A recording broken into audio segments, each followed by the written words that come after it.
I'm Johnny from Expert Boxing. Right now I'm going to talk to you guys about how to avoid leg injuries in boxing. It's very common in fighting or when you're moving around a lot for people to get a sprained ankle or twist their knees or maybe some kind of hip joint problems or even lower back problems. So these are some basic tips to avoid that. The first tip I would say is to make sure your knees point over your toes. So when you bend your knees, it needs to go over your toes. If my knees are going this way, see? My toes are pointing straight forward, my knees are going this way. That's not good. Or if it's going outwards, that's not good. It's going to roll your ankle. Okay, it either rolls your ankle or it'll twist your knee in a weird direction. So keep your knees pointing out over your toes. And then when you rotate your leg, make sure you rotate the whole thing. Don't leave the foot here and then the knee turns inward, or the knee turns too much, or the foot overturns the knee. You get this kind of weird pigeon toe problem. Okay, keep the knees and the foot together. Now, to add on to that, try to have your hips on the inside of your knees. Okay, so don't let your knee, like for example, my right knee is turning beyond my hip. That's probably not a good idea. Right here is good, a little bit in. Maybe not.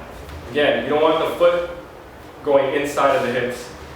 You don't want the knees to go inside the hips. The knees point right here and maybe outwards. That's it. Okay. The reverse way is, for example, look at my foot, it's pointing straight forward. So if I rotate my hips can only rotate right here to face in the same direction as the foot that it's on. If I twist my hips beyond, this is really bad. You can twist your ankle, your knee. This is really bad. Don't let this over twist. Remember, the hips have to be inside the knees.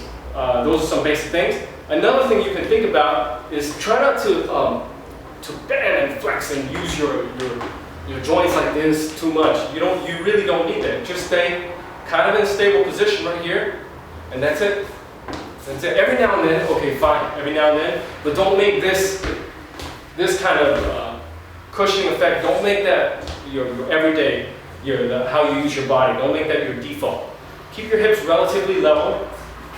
Okay, not too much dip, and then don't bend your knees too much. All right, and that'll help you avoid leg injuries in boxing. I'm Johnny from Expert Boxing. Check out my website, expertboxing.com. Also, subscribe to my YouTube channel, Expert Boxing. Thanks for watching.